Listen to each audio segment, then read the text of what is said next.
Olá, estamos dando início a mais um programa de debates Le Monde Diplomatique Brasil, uma iniciativa do jornal Le Monde Diplomatique Brasil, em parceria com a TV PUC, com o canal universitário e com a TVT, a TV dos Trabalhadores. Hoje nós vamos tratar de uma aspiração que está se tornando realidade. Na verdade, há várias iniciativas, desde prefeituras até o movimento do passe livre, não é? Que se mobilizam para tentar resolver um dos problemas cruciais das grandes metrópoles, que é a mobilidade. E para enfrentar essa questão, alguns lugares no mundo e no Brasil já adotaram a tarifa zero. Quer dizer que o usuário do transporte não paga mais pelo transporte. Isso é uma novidade, mas já vem sendo construído ao longo de muitos anos. E nós já temos aqui no Brasil 16 cidades que de alguma maneira já adotaram a tarifa zero ou estão em fase intermediária.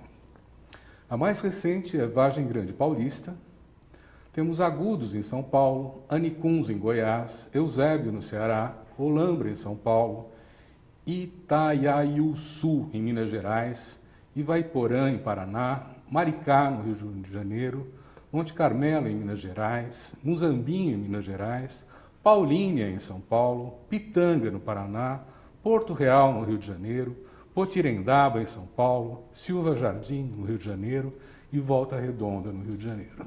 Vejam que já há algumas iniciativas importantes que nós precisamos prestigiar e entender melhor, porque passa a ser uma alternativa para os custos de mobilidade na cidade. Para tratar desses assuntos, nós temos um convidado especial e dois comentaristas. O nosso convidado especial é o prefeito Josué Ramos, de Vargem Grande Paulista. Muito obrigado por ter vindo, né? Ele é advogado, ele é prefeito de Vargem Grande Paulista e acaba de adotar a tarifa zero no seu município. Contamos também com a Kelly Fernandes, do IDEC, Instituto de Defesa do Consumidor, que é arquiteta e urbanista, é pós-graduanda em Economia Urbana e Gestão Pública pela PUC, é analista do Programa de Mobilidade Urbana do IDEC e colabora na associação Cidade a Pé. E contamos também com o Américo Sampaio, que é do Purpose. Ele é sociólogo, ele foi coordenador da Rede Nossa São Paulo e colunista da Rádio CBN e da revista Fórum. Então, mais uma vez, muito obrigado a vocês por estarem aqui. Eu acho que vai ser muito esclarecedor para a população, para aqueles que estão nos assistindo, como é que se chegou a essa tarifa zero. Prefeito, por favor, o que o motivou primeiramente para fazer isso? Eu quero agradecer pelo convite, estar aqui, agradecer também aos colegas que estão aqui para participar deste encontro, a Kelly, ao Américo, agradecer a você como mediador deste encontro, Silvio. Dizer que para nós é uma alegria em ter dado esse passo, um passo importante. O ano passado nós fomos pressionados pela empresa de ônibus que operava no município, onde ela exigiu o aumento de tarifa ou que o município subsidiasse o transporte coletivo, tendo em vista que nós não tínhamos nenhuma lei autorizativa, nem tampouco orçamento para isso. Naquele momento, 4 horas da tarde, ela informou que estaria encerrando a operação e nós não tivemos outra alternativa a não ser buscar novas fontes e situações para fornecer o transporte para os nossos moradores. Afinal de contas, o transporte é um direito de todos, um dever do Estado, portanto, nós tínhamos que fazer algo naquele momento. Decretamos o estado de emergência no transporte público na cidade, chamamos os nossos servidores, os motoristas da prefeitura e colocamos vans para efetuar o transporte no dia seguinte.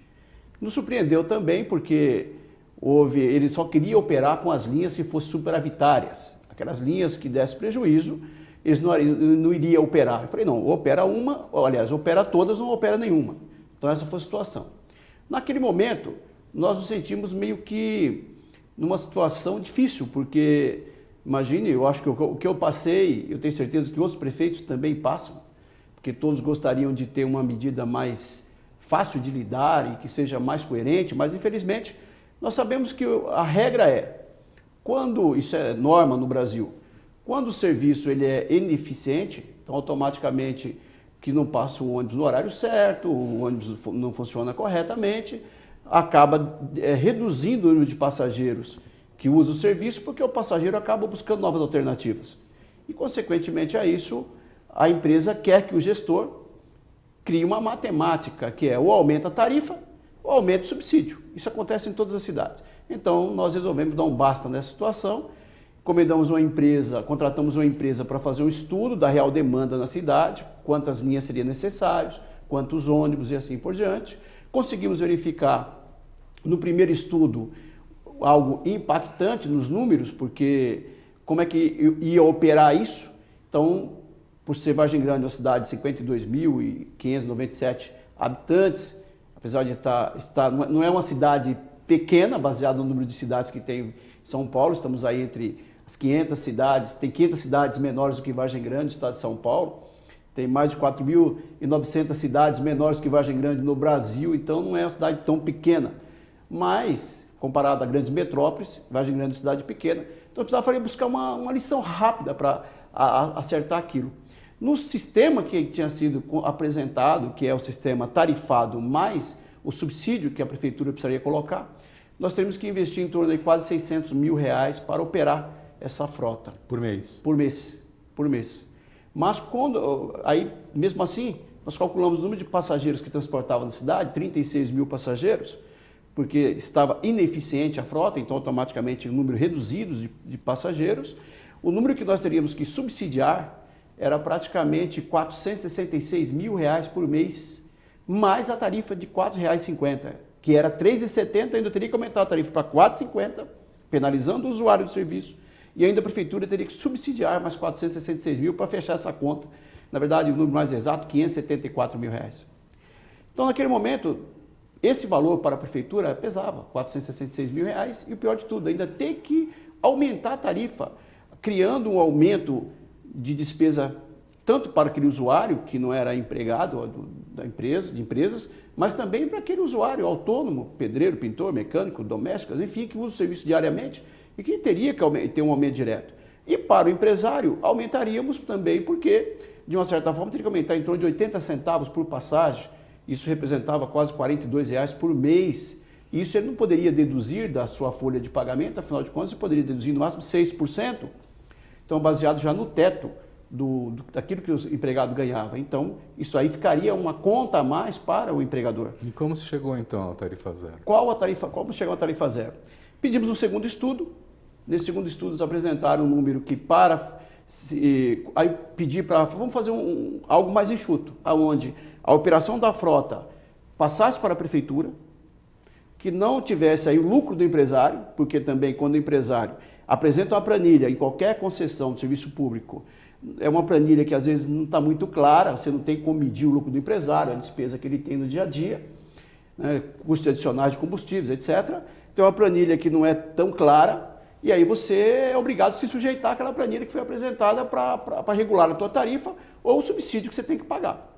Então nós resolvemos fazer a seguinte conta: corta, não tem a parte da operação da cobrança, porque é um funcionário a mais, o cobrador, enfim, automaticamente se reduz o custo também de encargos trabalhistas, reduz o lucro do servidor, o próprio sistema, o lucro do empresário, o próprio sistema de cobrança também tem um custo para operar isso.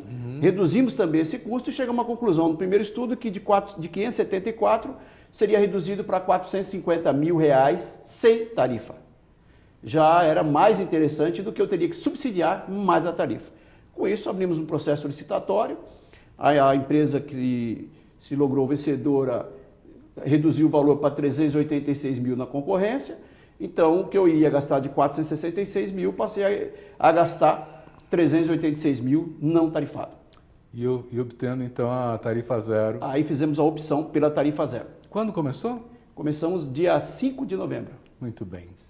Américo, por favor, você conhece um pouco a história da tarifa zero, quer dizer, você pode recuperar para nós um pouco a trajetória até chegarmos aqui? Claro, Silvio. Em primeiro lugar, agradecer o convite, agradecer aqui os colegas. Eu acho que a tarifa zero, Silvio, ele é uma pauta que nasce primeiro por uma questão relacionada à ineficiência e à péssima qualidade do transporte público e uma reflexão básica que é de que o direito ao transporte público ele é um direito a ter direitos. Não adianta você ter direito à educação, ter direito à saúde, ter direito à cultura, você poder acessar esses serviços públicos na cidade, se você não consegue chegar até eles, porque o transporte público é extremamente caro. Tem uma coisa muito interessante nisso que o prefeito nos coloca, que é o fato de, não só na cidade de Vargem Grande, mas em todas as cidades brasileiras, em especial nos grandes centros urbanos, é preciso tornar bastante evidente o fato de que o modelo de transporte público que nós temos hoje não está funcionando, não está atendendo. Em todas as cidades, o transporte é ruim, é lotado, ele é sucateado, ele é extremamente caro para o usuário, as tarifas estão exorbitantes em todos os centros urbanos do país. E, além disso, é extremamente caro para o poder público. Não é que a tarifa é cara, mas para o poder público está saindo barato. Para o poder público está saindo caro também.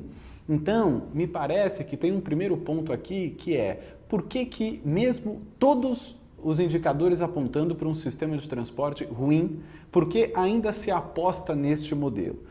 Me parece que se aposta neste modelo porque hoje o poder público, em todas as cidades, as prefeituras, elas estão reféns do poder privado. A forma como foi construído o sistema de mobilidade no país foi configurado de tal modo que hoje o poder público ele é refém, completamente refém, porque as empresas operadoras privadas detêm tal controle de toda a cadeia, de todo o sistema de operação do transporte público, que os poderes públicos, as prefeituras, não têm condições de fazer esse tipo de saída dessa situação de refém, literalmente. Como disse o prefeito, precisou cancelar o contrato, precisou ter um problema com a operadora para se chegar nesse debate sobre tarifa zero. Eu tenho dúvida que se tivesse mantido o contrato, a concessão, tenho dúvida se esse debate teria aparecido na cidade. Então me parece que todo o debate sobre tarifa zero ele tem essa origem. O sistema não funciona, ele é ruim, porém ele é caro para todo mundo, nem para o poder público ele é bom, ele só é um bom negócio para a operadora privada. E, frente a isso, entendendo que mobilidade é um direito a ter direitos, você precisa ter um sistema de mobilidade para acessar a educação, para acessar a cultura, para acessar a saúde e assim por diante, que nasce a pauta da tarifa zero. Por quê? Porque tarifa zero é possível sim. A gente está vendo aqui a prova, não só essa de Vargem Grande, mas de diversas outras cidades no país e no mundo que estão avançando nesse sentido. Então nasce de fato uma bandeira para que a gente possa se locomover para a cidade, que a gente possa se encontrar com as outras pessoas, que a gente possa conhecer, que a gente possa acessar serviços públicos e por isso a tarifa zero surge como uma grande bandeira na contemporaneidade. Muito bom. Vamos trazer então o IDEC para a nossa conversa. Kelly, existe um papel que está referido nas duas falas, que é o papel de regulação do poder público, né?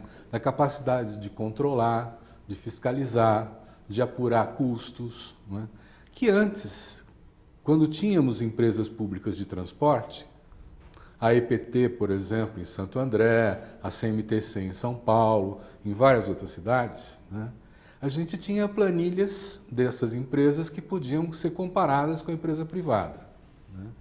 E essa onda liberalizante acabou com as empresas públicas de transporte, né? Tudo foi cedido à empresa privada, como o Américo estava referindo, né? O IDEC, ele tem algum acompanhamento desses custos? Como é que ele se envolve na questão da tarifa zero? Nós nos envolvemos muito com a questão da licitação, Silvio, porque hoje a responsabilidade de gestão, de operação, de fornecimento de serviço de transporte público é das prefeituras, do sistema de transporte por ônibus, principalmente. Isso está na Constituição. E essa obrigação, ela pode ser feita via direta, né? Regime direto ou indireto. Quando as prefeituras optam por ter uma empresa pública e fornecer o serviço de forma direta, é o exemplo, por exemplo, do que acontece em Maricá e agora está acontecendo em Vargem Grande Paulista. Mas a maioria das cidades brasileiras exerce de forma indireta, ou seja, ela outorga para uma empresa, via licitação, essa prerrogativa dela de fornecer esse serviço. Isso disseminou pelo Brasil e se espalhou por cidades de diferentes portes, pequenas e médias. E as licitações são um mecanismo de regulamentação que as prefeituras usam para dizer como tem que ser esse serviço, como tem que ser o desenho da rede, muitas vezes como tem que ser o preço da tarifa, quais são as obrigações do ente público, quais são as obrigações do ente privado. E a gente tem percebido que cada vez mais as prefeituras têm outorgado cada vez mais responsabilidade para as empresas e as licitações têm se tornado cada vez mais grandes e as empresas cada vez mais responsáveis e elas têm exercido um domínio cada vez maior de todos os pontos do sistema. E isso é muito preocupante. Nós, como IDEC, a gente acompanhou muito a licitação de São Paulo, agora a gente está acompanhando muito a licitação de Campinas, no sentido de tentar entender quais são os fatores nas licitações que depois, no segundo momento, vão prejudicar a população na garantia dos seus direitos. Porque, como o Américo trouxe, direito ao transporte é constitucional desde 2015, graças a uma emenda constitucional 90. E só que, mesmo após essa emenda constitucional, nada mudou na lógica da oferta do transporte público. Então, o transporte público está na Constituição como um serviço de interesse público, um serviço essencial. Mas agora que é direito, qual que é a transição que a gente precisa fazer em como que a gente efetiva e universaliza esse direito? A licitação tem um papel muito importante nisso e a gente repensar o que aconteceram com as empresas públicas também tem um papel muito importante. A Maricá é algo que o histórico de Maricá é algo que a gente tem acompanhado de perto, porque desde 2013 durante a gestão do prefeito Quaquá, ele decidiu mudar o sistema de transporte coletivo da cidade e aí com isso ele criou uma empresa pública, a EPT. Aí com a criação da EPT, as empresas privadas que operavam lá, elas reagiram contra a criação da EPT. Porque eles disseram que a criação dessa empresa ia levá-las à falência, ia quebrá-las, porque eles iam operar com uma tarifa mais baixa, que era a ideia inicial.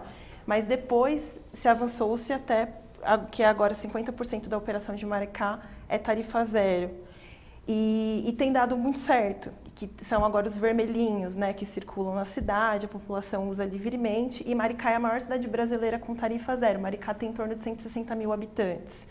E quando o poder público se afasta da operação do serviço de transporte, ele perde conhecimento sobre o sistema de transporte. Então, ele vira uma vítima da empresa, no sentido de que ele não tem mais conhecimento de quais são as contas, do que custa o quê, do que financia o quê. E aí, perder essa rédea faz com que, quando a empresa fale, eu preciso aumentar a tarifa, porque, sei lá, o preço do diesel aumentou, ou porque eu preciso acompanhar o índice de inflação, o prefeito não tenha mais o que dizer do que, tá bom, vou ver o que eu consigo fazer aqui, ou algumas iniciativas vão no sentido contrário de falar, não, então vou repensar o modelo.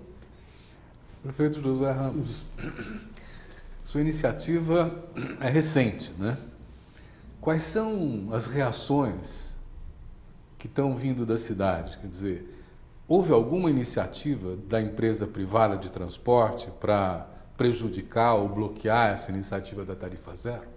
Houve também manifestações da população? O que é o termômetro desse momento? A manifestação mais impressionante é o elemento surpresa. A população entra no ônibus e fala assim, não tem que pagar mesmo? Será que isso é verdade? Então, eu acho que a surpresa maior é perguntar, até quando vai durar isso? Entendeu? O X da questão é gratuito mesmo, mas até quando? Entendeu? Então, até quando isso vai se sustentar? Porque é algo novo. Com relação às empresas, nós temos lá, tem alguns transportes alternativos intermunicipal, como todo o transporte da cidade, uma cidade relativamente em área territorial, 45 km². Hoje nós estamos operando com 13 ônibus, deixando claro que quando operava tarifado era 6 ônibus, era 7 ônibus, aumentando para 13, agora não tarifado, e aumentamos de 4 para 7 linhas com linhas circulares. Então, das 4 existentes, respeitamos todos os horários e itinerários das existentes e criamos linhas novas interligando os bairros. Isso, o que está impressionante, o impressionante é as pessoas dos bairros mais distantes, que não tinham acesso ao comércio local do centro, às vezes até ia para outras cidades, é o caso do bairro de Juco Preto, Marco Polo, Agreste, um dos bairros mais afastados, que estava mais próximo à cidade de Cotia do que Vargem Grande, então utilizava-se do comércio de Cotia.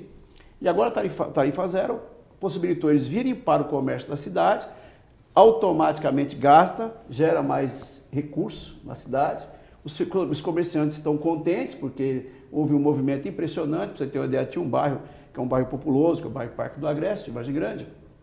Na última avaliação, no último dia que operou tarifado, transportou 465 passageiros e 465 passagens, né? Então, quando nós implantamos, uma semana, sexta-feira passada, deu 3.200 passagens no dia. Então, quer dizer, praticamente aumentou muito aí essa questão do uso do transporte. Pessoas que às vezes andavam 4, 5 quarteirões a pé, mulheres grávidas, criança no colo, enfim, às vezes não usava o transporte, porque aquilo interferia no seu orçamento. Mesmo sendo R$ 3,70, pesava. Então, hoje ela usa o transporte com tranquilidade, às vezes pega, desce 3, 4 pontos, então por isso também aumentou muito o uso do transporte. E o impressionante é a economia que eles estão fazendo. Pessoas que nos procuraram já falaram: prefeito, o que eu vou economizar agora, eu vou poder fazer uma compra boa no final do ano, comprar roupa para o meu filho, comprar um brinquedo. Então, o trabalho social que está dando para a população e a satisfação do benefício que está trazendo é impressionante. Mas eu só, pegando aqui a fala da Kelly, eu também, antes de implantar todo o sistema, eu pesquisei todas as cidades que já tinham um trabalho de tarifa zero, inclusive Maricá foi uma das fontes de estudo, Agudos foi outra fonte de estudo, que é uma das cidades que foi uma das primeiras que colocaram, Monte Carmelo, enfim, nós precisamos todas as cidades para saber onde a gente poderia, onde estava dando certo e aquilo que nós poderíamos aprimorar ou modificar alguma coisa para alinhar melhor. E eu percebi que lá, lógico, Maricá é uma cidade maior que Vargem Grande, houve esse confronto entre a empresa que estava com a concessão e o prefeito na época que criou a autarquia, né, para gerenciar essa parte do transporte. E nós resolvemos fazer o seguinte: não criar a autarquia, mas nós criamos um fundo municipal de transporte. Então seria um fundo municipal de transporte, da própria receita da prefeitura, e criamos um setor para operar a frota, inclusive instalando agora GPS, monitoramento nos ônibus, para ter um controle melhor da frota. E outra coisa... Esse setor, onde é que ele está colocado? Colocado dentro da Secretaria de Planejamento, que é a mesma Secretaria de Transporte e Mobilidade Urbana. Então, dentro da Secretaria temos um setor que faz a parte operacional, é um funcionário para gerenciar tudo isso. Não há dificuldade, porque a parte é mais operacional, inclusive controle de GPS, das linhas, enfim. Bom, mas o importante é que neste fundo nós tivemos que mudar alguma legislação municipal, inclusive alteração do nosso Código Tributário Municipal, autorização legislativa para conceder o transporte gratuito, para poder fazer a coisa de forma correta. E nós licitamos a locação do ônibus com o motorista, porque ficou mais fácil. Se o ônibus der problema, você não precisa estar licitando peças, então você já troca na hora, porque então o ônibus é particular, o motorista é particular, a gente contrata a mão de obra, o ônibus com motorista. Hoje tem sido uma grande tendência, as pessoas estão locando até veículo, né? E deixando seu carro em casa, locando veículo, está saindo mais barato. Então, seguimos também essa mesma linha de raciocínio. E nesse fundo municipal, quais as fontes de receita? Uma das fontes de receita é a publicidade nos ônibus, a publicidade nos terminais, um terminal novo que nós estamos construindo, pequeno, mas o terminal vai ter algumas lojas nesse terminal, então toda a locação dessas lojas irão para este fundo, juntamente com essa publicidade. A publicidade num aplicativo que nós estamos desenvolvendo agora, para que as pessoas tenham conhecimento o horário que o ônibus está passando. E também estabelecemos uma parceria com a iniciativa privada, instituindo uma taxa referente por número de funcionários que ele tenha na empresa. O que ele gastava antes de vale transporte, ele agora vai pagar uma pequena tarifa para ajudar também a manter este fundo. Então a ideia... Isso é a partir de algum número de empregados, né?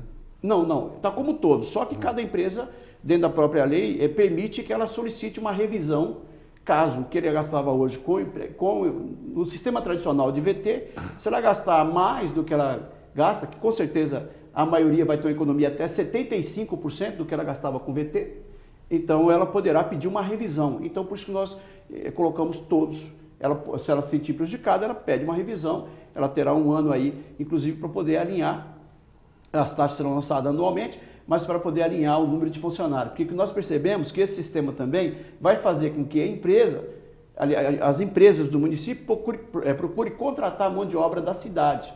Nós já percebemos um aumento na demanda de funcionários contratados da cidade, porque não terá mais que pagar a tarifa para o transporte externo, para quem vem de fora da cidade. Então isso também melhorou o comércio, com certeza já está gerando mais emprego. Este fundo, a ideia, eu pesquisei várias cidades no Brasil, Vargem Grande é a primeira a criar esse fundo, e nesse sistema nós somos a primeira a criar esse fundo municipal para tentar tornar o transporte altamente subsidiado com tarifas, com as taxas, sem tarifa, com a taxa e a publicidade nos ônibus, locação das lojas. Nós fizemos uma conta e até o meio do ano que vem eu acredito que nós vamos conseguir equacionar tudo isso e falar, olha, realmente Vargem Grande é a primeira cidade autossustentável do sistema do transporte urbano, mesmo fornecendo gratuitamente, mas não sairá recurso do cofre público, porque contando com a iniciativa privada. Então, essa é a mudança do formato. Entendeu? Mas aí tem para mim uma questão. Porque esse critério de uma taxa em função dos empregados das empresas, ele tem origem na França, em Paris, de uma taxa que foi criada há uns 20 anos atrás, chamada Versement Transport, que era justamente um cálculo, quando você tem um número grande de empregados saindo da empresa e chegando, eles sobrecarregam o sistema de transporte naquele momento, né, exigindo que o poder público ponha mais veículos e tudo mais para atender. E ali, então, se criou essa taxa transporte, se chama lá também, né, por conta de um tributo para os empresários que oneram o sistema de transporte na entrada e saída dos trabalhadores da empresa. Quando você fala o fundo público não vai ser onerado, não, quer dizer, na verdade... Vamos fechar a conta, que é meio difícil. Né? Na verdade, o que está acontecendo? Quer dizer, está acontecendo que é o imposto geral que está pagando a tarifa, né? Não é o usuário. Né? Não é o usuário. E aí tem uma questão que você colocou que eu gostaria de que a gente trabalhasse, porque um dos elementos que o levou a estudar essa possibilidade foi o alto subsídio que a prefeitura tinha que fazer de qualquer maneira. Né? Vocês têm alguns dados sobre o que são os subsídios que o poder público paga para as empresas privadas de transporte em grandes cidades do país? Eu posso, antes de, só fazer um adendo aqui, Eu fiz uma pesquisa também na região. Então, tá? diga. A média da região, em torno da nossa cidade, tem municípios arcando com 50% do custo hoje do subsídio para as empresas privadas. Cidades muito próximas, vizinhas inclusive, que bancam hoje 50% do serviço. São Paulo, até recentemente, foi matéria de uma rede de televisão, dizendo o seguinte, que é até sujeito à análise de vocês, mas falaram que praticamente 1/3 hoje já é subsidiado pela prefeitura. Não sei se é isso mesmo. Volta de 3 bi. 9 bi passaram, não sei se é assim. De subsídio. De subsídio. 3, mas 9 o custo bilhões total anos, né? são 8 bi. 8 bi, isso. Então, em torno de 8 bilhões na cidade de São Paulo. Então, mas nas cidades ao redor, chega a 50% em média do custo. Vamos ouvir também eles. Lógico que é importante só. Não, sobre isso, eu acho fundamental destacar que o sistema de mobilidade urbana está entrando em colapso, ele está colapsando. O que Vargem Grande está fazendo é encontrando uma solução antes do colapso, mas está colapsando. E aí o que me chama muita atenção é como isso tem certo grau de naturalidade frente aos gestores públicos, frente à imprensa, frente, enfim, à sociedade como um todo. Por quê? Se você pega o caso de São Paulo, nós estamos com um crescimento do subsídio exponencial, na casa de 3 bilhões ao ano, que é quase 10% do orçamento próprio da prefeitura, mas assim, é um valor altamente caro. Mas nós sabemos quanto é da tarifa? Dá um pouco mais de 1/3 esse subsídio, um pouco mais ou menos nessa conta. Mas você tem 3 bilhões ao ano que a prefeitura gasta com subsídio, é um valor exorbitante, a tarifa é caríssima e nós estamos perdendo o usuário do transporte público por conta da qualidade. Se você perguntar hoje para o usuário por que ele não está andando de ônibus, aqueles que podem andar, obviamente, ele vai falar que é porque está caro e porque é lotado. É ruim e caro, não tem outra desculpa. Agora, por que a gente está apostando nesse modelo se esse modelo está colapsando? Se nada for feito, Silvio, o que deve acontecer é, cada vez que a gente sobe o preço da tarifa, a gente perde o usuário, porque fica mais caro, as pessoas não têm dinheiro para pagar. Quando você perde o usuário, falta dinheiro para fazer o giro de caixa, porque você está perdendo gente, a prefeitura tem que colocar mais subsídio. Quando ela coloca mais subsídio, ela tira dinheiro de outras áreas e ela precariza o sistema. É um ciclo que ele vai se retroalimentando do ponto de vista negativo. Então, quando você tem uma solução como a que foi dada em Vargem Grande, você tem um conjunto de externalidades positivas que é absolutamente fenomenal. Porque, primeiro, você resolve o problema de caixa da prefeitura, porque eu não tenho nenhuma dúvida de que o fato de você ter tarifa zero, você ter uma mobilidade não tarifada, a consequência disso você vai ter um efeito deflacionário na cidade, porque a mão de obra para o empresário ficar mais barata, porque não tem mais esse custo de deslocamento, a vida na cidade fica mais barata, então você pode ir sem pagar tarifa, ir na praça, ir no centro da cidade, ir no comércio. Aquela pessoa que pagava dinheiro da tarifa, com certeza vai pegar esse dinheiro e vai almoçar no centro, vai comprar um presente, vai comprar alguma coisa para ela própria, etc. E assim por diante. Então, movimenta a economia, o custo de vida na cidade fica mais baixo, isso gera um efeito deflacionário a médio prazo.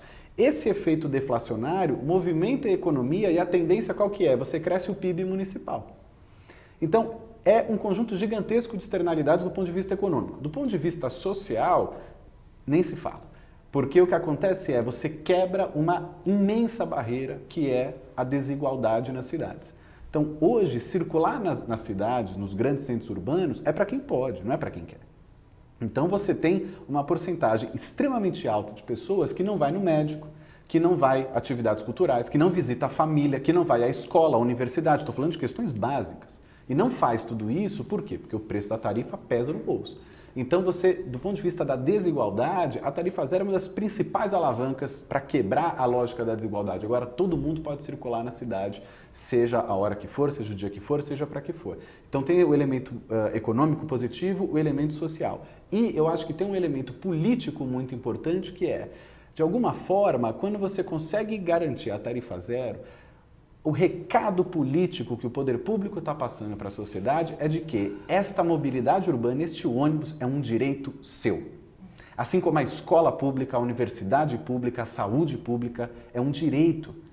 Você não pode pagar pela creche pública, você não pode pagar pela universidade pública, você não pode pagar pelo SUS, da mesma forma como você não pode pagar pelo transporte público. Então, o recado político, na minha opinião, que o poder público dá quando consegue implementar a tarifa zero é fundamentalmente positivo, porque cria toda essa dinâmica. Então eu tenho certeza de que o sistema de mobilidade urbana em todas as cidades brasileiras vai entrar em colapso, num prazo de 10 anos pelo menos, no ritmo que a gente vem hoje. Sem contar elementos como, por exemplo, o aumento do desemprego, que também prejudica a dinâmica da mobilidade urbana, sem contar as novas formas de trabalho, de pejotização e de precarização no trabalho, que você perde direitos e também isso prejudica a dinâmica da mobilidade. Em 10 anos, o sistema de transporte público vai entrar em colapso. Então, a saída da tarifa zero, na minha avaliação, é a melhor saída que a gente deve buscar, porque só tem externalidades positivas e acho que o exemplo de Vargem Grande mostra que é possível fazer. Kelly, nós estaríamos falando, ao falar da tarifa zero, assim, da construção dos bens públicos comuns, que é uma discussão sobre o horizonte futuro de como deve ser a gestão pública. O IDEC tem trabalhado outros elementos, além da mobilidade, pensando em custo zero de imposto, por exemplo? Uma coisa que eu queria falar é sobre o tema tarifa zero, né? Às vezes eu faço o exercício de ver alguma matéria, alguma coisa que sai no Facebook, e ver os comentários que as pessoas fazem, para tentar entender como é que está a opinião pública em relação a alguns temas. Por exemplo, quando saiu a matéria sobre a tarifa zero na cidade de Vargem Grande Paulista, eu falei assim, deixa eu olhar o que as pessoas estão comentando, né? E daí tinha, mas a cidade é pequena. Mas quem que vai pagar então? Mas cidade grande isso não funciona. Então, o tema de isenção de tarifa, por mais que pareça meio óbvio que deveria ser um tema popular, porque as pessoas vão deixar de pagar algo e vão poder redirecionar seus recursos, suas riquezas para outra coisa, muitas vezes não tem essa aderência que a gente espera. E essas opiniões, muitas vezes, elas vão contra algumas iniciativas, né? Algumas iniciativas positivas, no intuito de utilizar zerar a tarifa como uma possibilidade de aumentar a acessibilidade a um direito, aumentar uma acessibilidade a um serviço de interesse público comum. Acho que a gente precisa construir outras narrativas para a gente conseguir criar um tecido social que seja favorável a essas mudanças, sejam elas no transporte coletivo, na mobilidade urbana, sejam elas em outras áreas. Hoje, tem cerca de 115 cidades no mundo que têm tarifa zero. Tallinn, na Estônia, por exemplo, é uma cidade que tem tarifa zero e tem 450 mil habitantes aproximadamente. E lá, quando eles implementaram, já que eles têm indicadores sociais melhores que os nossos, não foi tanto pelo cunho social, mas pelo cunho ambiental.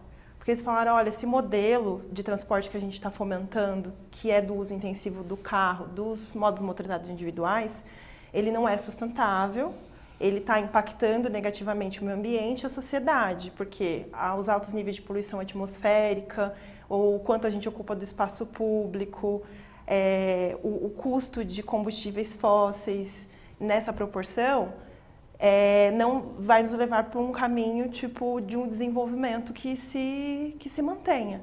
Então, por isso que a tarifa zero foi adotada, não só pela questão de aumento da acessibilidade das pessoas ao serviço. E na América Latina é importante destacar que o Brasil é o único país que tem iniciativas nesse sentido. E que, por exemplo, na Europa, a gente tem cerca de 77 iniciativas, são a maioria, e na América do Norte 23 iniciativas. Então, é importante a gente começar a trabalhar junto com a sociedade o porquê da isenção, e não a isenção no aspecto de que a gente está mudando quem paga a conta. E aí eu acho muito importante resgatar essa questão do fundo, porque quando a gente usa o exemplo de Maricá, todo mundo fala, mas Maricá tem royalties do petróleo. Aí eles pagam com os royalties, mas não é todo mundo que tem royalties do petróleo. Vargem Grande não tem. Só que aí vem essa experiência de vamos criar um fundo, vamos captar receitas de outros lugares e vamos redirecionar essas receitas. Então, por exemplo, taxar o uso do carro, o uso das motos, pode ser uma possibilidade de receita para o transporte coletivo e captar essa receita é socialmente justo, porque quem está poluindo menos, ocupando menos espaço público, quem está contribuindo para um desenvolvimento mais sustentável, tem que pagar menos por isso, não pagar mais. E também o uso de receitas alternativas provenientes da publicidade. Tallinn, por exemplo, utiliza do IPTU para bancar o sistema de transporte coletivo. Só que em Tallinn é interessante falar porque lá o transporte coletivo é só para quem mora em Tallinn. Então, eles observaram que as pessoas passaram a querer morar em Tallinn para poder ter transporte coletivo. Ele aumentou gratuito e aumentou a arrecadação de IPTU. Mas em Maricá, não. Em Maricá, o transporte coletivo pode ser utilizado pelas pessoas das cidades vizinhas. Então, pensar isso numa dinâmica maior, porque, além disso, a gente tem que pensar também a crise do modelo de transporte público coletivo, mas também a crise do modelo de transporte como um todo. Porque os altos níveis de motorização eles não são mais sustentáveis e a gente precisa reverter. E a tarifa zero pode ser também um mecanismo de reversão disso. E, por exemplo, citando Maricá de novo, mesmo eles tendo royalties do petróleo como para custeio da operação, eles também estão desenvolvendo ônibus híbridos com energia elétrica, com tração elétrica, porque eles sabem que os recursos dos royalties são limitados e que eles vão ter que transcender isso em algum momento. Então, eles estão aproveitando a oportunidade para desenvolver tecnologia para utilizar o transporte sustentável, o transporte limpo, como uma alavanca econômica, para eles se destacarem no contexto regional e terem sustentabilidade econômica a longo prazo utilizando-se do transporte. Não tem dúvida que é uma iniciativa fantástica, né? Mas duas questões para o prefeito. Uma, tem preocupação com a poluição ambiental? Porque nós fizemos há pouco uma discussão aqui e o material particulado que sai dos ônibus, dos automóveis, assim, é um fator de doenças graves, né? Então, nós temos também a preocupação em verificar a sustentabilidade ambiental desses projetos. Essa é uma questão. A segunda é aquela preocupação. E depois que terminar o seu mandato, vai continuar a tarifa zero? Como é que é? Essa é uma boa pergunta. Na verdade, acho que é a mesma pergunta que toda a população faz hoje, né? Alguns até colocaram, mas não é uma questão de período eleitoral. Falaram, a eleição ano que vem ainda, né? Mas a questão não é essa. Quando nós fizemos o contrato com a empresa, locamos por 5 anos. Não foi uma decisão temporária, porque nós alteramos a legislação municipal, o Código Tributário, a autorização legislativa para conceder o transporte gratuito, enfim. Então é algo que eu espero que seja duradouro. A gente está até essa questão mesmo. Se eu fosse uma questão, a minha preocupação é até da sustentabilidade do sistema, que nós estamos criando esse fundo municipal com esse objetivo também, que é dar autossustentabilidade ao sistema, porque senão ia ter aí, pode acontecer, é lógico, de como normalmente o serviço é gratuito, aumenta a demanda. Aumentando a demanda, há necessidade também de colocar mais ônibus na linha, a população aumenta o número de usuários, isso tudo poderá gerar um custo mais alto para o poder público. Se não tiver uma outra fonte de receita, pode haver um desequilíbrio aí e onerar também o orçamento. Deixando claro que em Vargem Grande também fizemos esse estudo. Se eu tivesse que custear 100% desta operação hoje, no meu orçamento, isso ia impactar 2,2% do orçamento. Não é nada absurdo. Eu gasto hoje, a emenda constitucional diz que eu tenho que gastar 15% em saúde, eu gasto 32%. Né? Na educação é 25%, eu gasto 27%. Então, 2,2% no meu orçamento, mesmo que eu tivesse que assumir esse custo, seria insignificante pelo interesse social e ela mesmo seria a geradora de recursos, como eu citei, do aumento do consumo do comércio. Tudo isso acabaria também gerando renda para o município, e isso aí, na minha opinião, é pequeno perante o resultado positivo que tudo isso pode dar. Com relação se vai permanecer, já deixei claro que 5 anos, o contrato foi feito para 5 anos. Então, essa gestão termina dia 31 de dezembro do ano que vem.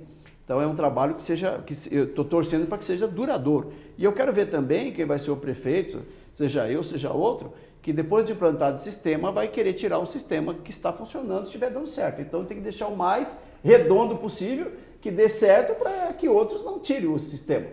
Com relação à questão ecológica, eu falo que quando nós estamos desenvolvendo a questão do fundo, que ele tem o objetivo da sustentabilidade econômica, mas também o grande filão, o grande resultado desse projeto é a questão ecológica também. Além da sustentabilidade financeira, também a sustentabilidade ecológica. Porque as pessoas já estão deixando os seus veículos em casa e utilizando o transporte. O Américo foi feliz quando ele falou, quando o serviço é ineficiente, as pessoas perdem a credibilidade e buscam outras formas de usar o transporte. Então, isso cai a deficiência do serviço, cai a receita, aumento de investimento por parte do município, de despesa por parte do município, e também aumento de tarifa, que é o comum, então, para fechar a conta. Então, da questão da preocupação ecológica ainda, eu fiz vários estudos. Nós até tivemos uma empresa em Campinas, vou faltar o nome para falar questão de ética, que faz o ônibus elétrico, que tem capacidade para 12 horas da recarga, né? Uhum. E é um caminho também, apesar que ainda está muito caro, custa R$1,5 milhão um ônibus desse hoje, então praticamente para uma cidade é inviável. Eu até falei, vocês não querem me locar os 13 ônibus não? Aí eu já começo em alto nível, né? Transporte gratuito, autossustentável ecologicamente e tal. Acho que deu um passo que a gente vai caminhando. Acho que essa questão da ideia do fundo também é bacana, porque a gente vai conseguir também com isso buscar outras formas de trocar o sistema o transporte, colocando os ônibus hoje estão operando com 5 anos de uso, com acessibilidade, ônibus seminovos, enfim, porque era uma frota antiga já também que estava operando. E a ideia é que esses ônibus, com o tempo, a gente consiga colocar ônibus mais novos e buscando essa alternativa da energia renovável. Então, acho que o importante é isso.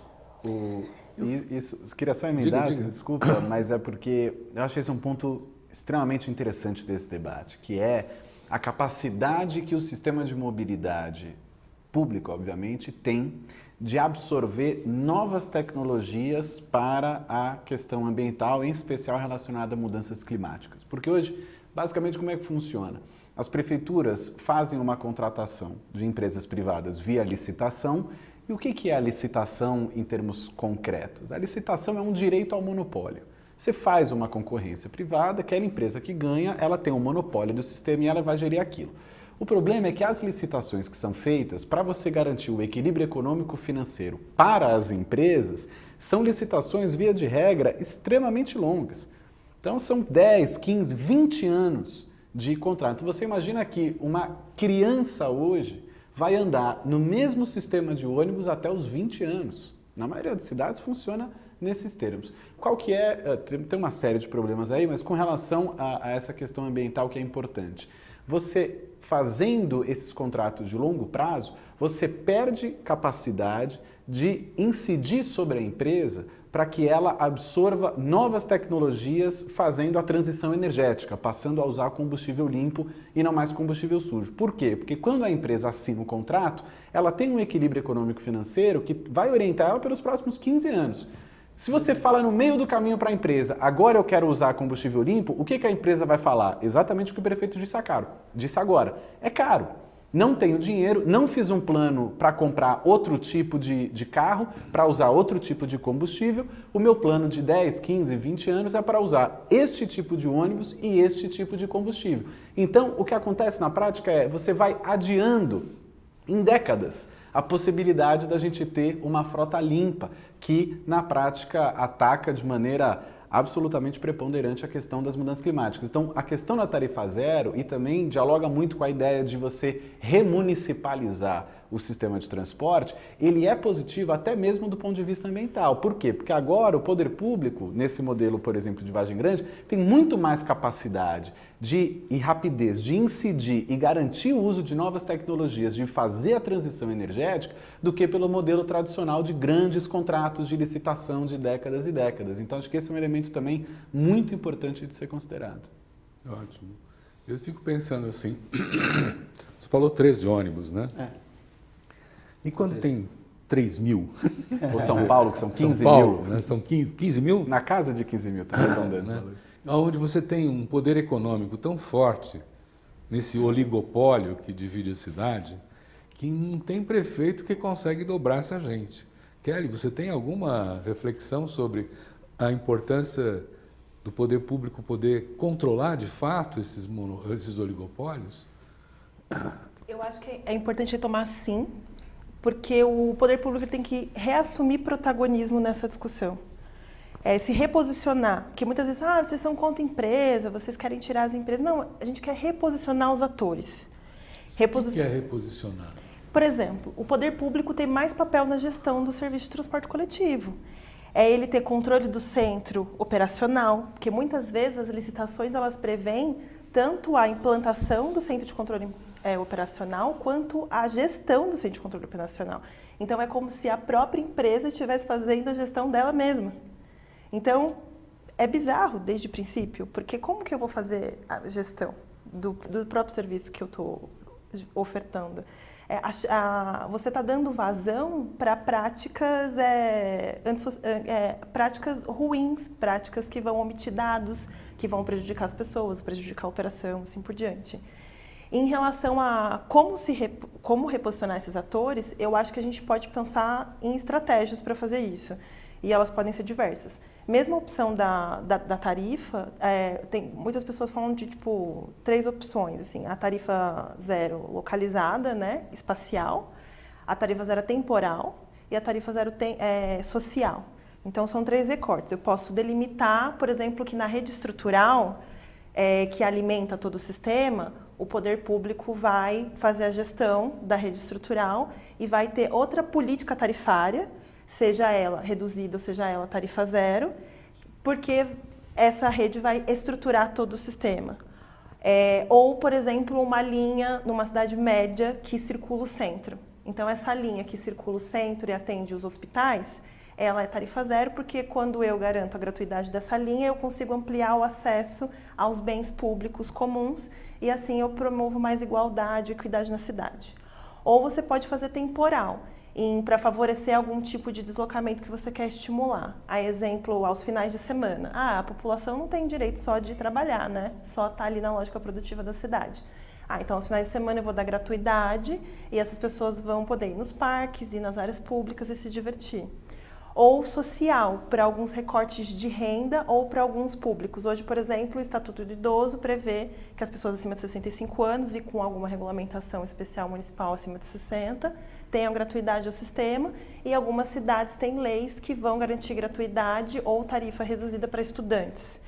Então, mesmo hoje no Brasil, a gente já tem uma discussão essa questão de isenção de tarifas, que uma hora a gente chama de passe livre, outra hora a gente chama de gratuidade, outra hora a gente chama de tarifa zero, mas na verdade a gente está visando acessibilidade financeira ao transporte público.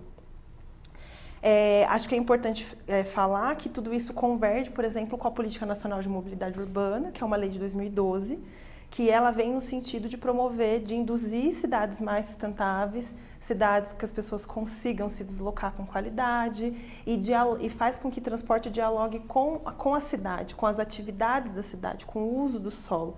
Porque quando a gente está pensando em transporte, acho que é importante a gente pensar que a gente está pensando só na caixinha do transporte. A gente está pensando no quanto o transporte tangencia e dialoga com a economia, dialoga e tangencia a habitação, porque a gente está falando de várias coisas ao mesmo tempo, né? Eu acho que é importante enfatizar isso. Então, eu acho que, por isso que é importante, o poder público passar a ter um papel mais de protagonismo e repensar a posição dos atores, para que dentro desses locais onde esses atores estiverem situados, todo esse sistema, esse ecossistema colabore para que a gente consiga garantir o direito à sociedade de se transportar, de ter qualidade de vida, que eu acho que tem que ser o objetivo de todos. Eu vou guardar a pergunta para o prefeito para depois, que nós estamos chegando próximos ao final. E queria levantar uma questão para o Américo, né? Américo, tem uma equação financeira nessas histórias. E aqui, por exemplo, eu vejo que o fundo vai precisar de uns R$35 mil por mês para equilibrar as contas, não é? Na minha conta dos 380 mil por ano. Na verdade é o seguinte, se for feita a lição de casa, se todos contribuírem, que na verdade, 1/4 daquilo que a empresa gastaria com o Vale Transporte, já seria suficiente para subsidiar todo o valor do fundo. Ou seja, a equação financeira pode ser feita, né? Quer dizer, tem uma equação política, né? É uma mercadoria ou é um bem público, né? Quer dizer, como é que a gente trabalha essas questões? Para além do transporte também vale? Sem dúvida nenhuma.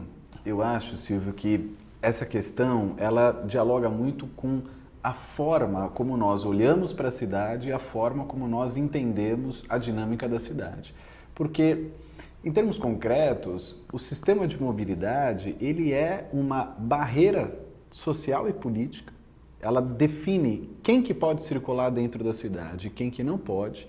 E ela define também o para que você pode circular na cidade, como a Kelly muito bem colocou.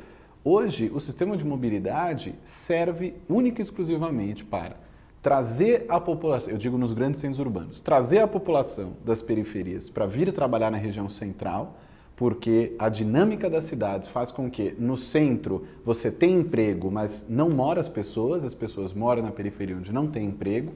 Então, um dado aqui só da cidade de São Paulo para ilustrar o que eu estou falando. Na Barra Funda, você tem 60 postos de trabalho para cada 10 habitantes em idade ativa. Então, se você mora na Barra Funda, você está em idade ativa, para cada grupo de 10, você tem 60 postos de trabalho disponíveis. Quando você vai para o extremo leste da cidade, em Cidade Tiradentes, para esse mesmo grupo de 10 pessoas em idade ativa, você tem 0,2 postos de trabalho. Então, se você mora em Cidade Tiradentes, você quer um emprego carteira assinado, obviamente que a tendência é você vir para o centro. Então, o sistema de mobilidade urbana ela tem que buscar reverter essa lógica da cidade. Então é justamente isso, não olhar mais para os serviços públicos, para o uso da cidade, porque a gente chama de direito à cidade, seja para o trabalho, seja para a cultura, etc., como mercadoria e sim como direito. Se é direito, tem que valer para todos. E se vale para todos, as pessoas têm que conseguir acessar. Então, acho que do ponto de vista político é muito importante essa medida de tarifa zero e acho que aí também entra um elemento que é o que a gente chama de efeito catraca. O que é esse efeito catraca? É um tipo de política que funciona tão bem que depois que você faz, ninguém consegue voltar para trás. Então, dando como exemplo aqui a cidade de São Paulo, por exemplo, o bilhete único. O bilhete único é uma política que tem um efeito catraca. Depois que ele foi implementado, eu duvido muito que algum prefeito ou prefeita no futuro venha propor o fim do bilhete único. Isso não vai acontecer. E imagino que a política de tarifa zero seja a mesma coisa. Duvido muito que os futuros prefeitos ou prefeitas da cidade de Vargem Grande proponham voltar com essa política e voltar a cobrar. Então, acho que aí tem uma dimensão muito importante. Prefeito, nós estamos chegando agora ao final da nossa conversa. Eu queria lhe perguntar, e os prefeitos vizinhos estão morrendo de inveja? Estão atacando a iniciativa? Como é que é na região? Olha, eu fiquei feliz, porque eu conversei, logo que eu implantei, eu tive uma reunião com Vargem Grande, faz parte da primeira cidade da região metropolitana que implantou tarifa zero, e eu fui participar de uma reunião com os prefeitos, estavam todos os prefeitos da região metropolitana, e eu achei que o pessoal, eu lancei o tarifa zero no dia, no outro dia eu achei que eu ia chegar lá e ia ser metralhado na reunião dos prefeitos. E pelo contrário, eu tive... Muitos vieram dar os parabéns, nós sabemos que cada prefeito se encontra num momento, alguns com alguns contratos de vigência que não dá para rescindir do dia para a noite, até que ele teria vontade, tem a vontade de executar, mas às vezes o sistema já está implantado, ele precisaria ter uma renovação de contrato, ou uma quebra de contrato, um estudo mais adequado de cada cidade. É importante dizer também, quando nós falamos de tamanho de cidade, que eu vejo que tem que fazer um estudo mesmo na área territorial, não é só, não está ligado diretamente ao número de população, de habitantes, mas também a área territorial. Tem cidades muito grandes, cidades pequenas, cidades que o sistema tarifário ele se autossustenta, então precisa ver caso a caso. Mas, no geral, eu estou vivo. Então, eu acho que, graças a Deus, foi muito positivo o resultado e, lógico, um ou outro torce o nariz, não tenha dúvida, faz parte, mas, graças a Deus, fomos felizes na decisão, né? Então, eu estou muito contente e dizer que acertamos. Outra coisa também que eu acho que é importante dizer, eu acho que é uma questão de mudança de conceito. Nós estamos falando aqui, quando nós falamos do sistema tarifado mais o sistema subsidiado, o empresário do ônibus, eu até pensei também, quando eu abri a licitação, eu falei, nossa, pessoal, vai ser uma loucura aqui, porque a visão estamos falando de deixar, para o empresário de ônibus, ele tem que mudar também a cabeça, dizer assim, eu não vou cobrar mais tarifa, mas a prefeitura poderá alocar o meu ônibus com o meu motorista e vai fazer um trabalho. A única coisa é que meu lucro, todo aquele risco que eu tenho da parte operacional de tarifado, que tem uma série de custos embutidos, isso tudo poderá ser reduzido também. Então, acho que é uma questão de mudança de foco, mudança de conceito. Se o cidadão comum está deixando o carro em casa e está alocando, e está percebendo que locação de veículo hoje está mais barato do que você comprar um bem, por que não mudar esse conceito também como empresário, de fazer agora, ao invés de eu ter uma empresa que tenho uma concessão, eu tenho uma empresa locadora de ônibus com motorista que vou fazer o trabalho desde que a gestão seja da prefeitura para que o sistema de transporte se torne mais barato. Prefeito, uma última provocação. Pois não. Se você conseguiu a tarifa zero para o transporte, existe algum outro plano de pegar outro serviço público e fazer a mesma coisa? Olha, na verdade, deixando claro também, quando eu implantei, não foi coisa que surgiu de repente. No meu plano de governo lá atrás, eu já projetava. E a Kelly foi uma coisa que é importante. Eu imaginava, e eu tinha colocado no plano de trabalho, uma circular de ônibus gratuita. Era apenas uma circular no centro, passando pelas UBS, fora, etc. E que quando começamos a estudar isso mais a fundo, percebemos que poderíamos estender esse serviço a todos. Agora, evidentemente, hoje a prefeitura ela já tem uma carga muito pesada, né? Tanto na parte da saúde, que acaba fazendo um trabalho muito maior e arcando, porque ninguém mora no estado, mora na cidade, então vai recair sobre o prefeito. Então, já temos muitas coisas embutidas hoje que acaba onerando por demais o orçamento. Então, eu, por enquanto, vou fazer de tudo para que o Tarifa Zero dê certo, já vai ser um grande projeto social. Muito bem, eu quero agradecer muito a participação de vocês. Foi extraordinária essa conversa. Eu espero que tenha esclarecido aquele que está nos assistindo e agradecer também a sua audiência. Nós estaremos novamente com um programa Debate Le Monde Diplomatique Brasil proximamente. Muito obrigado.